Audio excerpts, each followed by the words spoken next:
Welcome to Sheela kitchen అండి.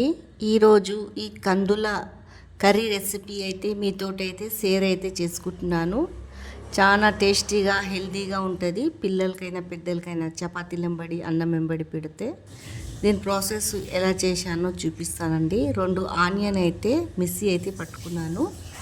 తర్వాత నూనెలో అయితే వేసుకున్నానండి. కొద్దిగా నూనె ఎక్కువ పోసుకోవాలా, ఎందుకంటే ఆనియన్ పేస్ట్ పట్టుకున్నాం కదా, ఇట్లా బ్రౌన్గా అయితే రావాలండి ఆనియను.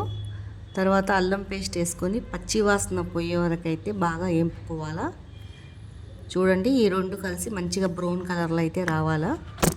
తర్వాత పసుపు వేసుకోవాలండి, రుచికి సరిపోయేంత కారము, ఉప్పు మనకు రుచికి సరిపోయేంత. దీన్ని మంచిగా పచ్చి వాసన పోయే వరకు అయితే వేపుకోవాలా. వేసుకున్నాక 2 టమాటాలు పెద్దవి మంచిగా చాప్ చేసుకోవాలండి, పండు టమాటాలు. చూడండి, దీన్నేమో మంచిగా కర్రీలాగా చేసుకోవాలండి. ఇలా మంచిగా మసాలాలు దానికి కూడా పట్టేలాగా ఇలా కలుపుకొని కొద్దిగా నీళ్ళు అయితే పోసేసుకుంటున్నాను. టమాటా చాప్ చేసిన దాంట్లో కరివేపాకు. చూడండి, మంచిగా టమాటా కూడా ఉడికిపోతుంది మెత్తగా. ఇలా కలుపుతూనే ఉండాలండి, ఎందుకంటే కింద మాడిపోనియొద్దు. చూడండి, ఇలా కలుపుతూనే ఉండాలా. తర్వాత దీని గ్రేవీ అయితే రెడీ అయిపోయింది. ఈ కందులు అయితే వేసేస్తున్నానండి. కందులు ఉడకపెట్టేసి పక్కకైతే పెట్టాను.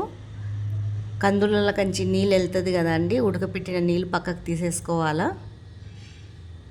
ఇది మంచిగా కలుపుకోవాలండి, ఉప్పు కారం అంతా దీంట్లో పడుతుంది. ఇలా కలుపుకున్నాక అప్పుడు ఈ కందుల నీళ్ళు అనేది దీంట్లో వేసేసుకోవాలా. ఇట్లా నీళ్ళు పారేయవద్దు, హెల్దీ అండి ఈ నీళ్ళు. చూడండి, బాగా కలుపుకోవాలండి. తర్వాత ధనియాల పొడి, పట్టా లవంగ ఇలాచి అయితే వేపుకొని మిక్సీ అయితే పట్టుకున్నానండి. అదే దీంట్లో మెయిన్ టేస్ట్ అనేది, దాంతో అయితే బాగా టేస్ట్ వస్తుందండి. వేసుకొని మిక్సీ పట్టుకొని వేసుకోవాలా ధనియాలు, పట్టా లవంగ ఇలాచి, అప్పుడే బాగుంటుంది. ఇలా కలుపుకొని బాగా చూడండి, మనకు ఎంత గట్టిగా కావాలంటే గ్రేవీ అట్లా చేసుకోవచ్చు. ఇలా చేసుకున్నాక నాకైతే ఆ గ్రేవీ అయితే సరిపోయింది.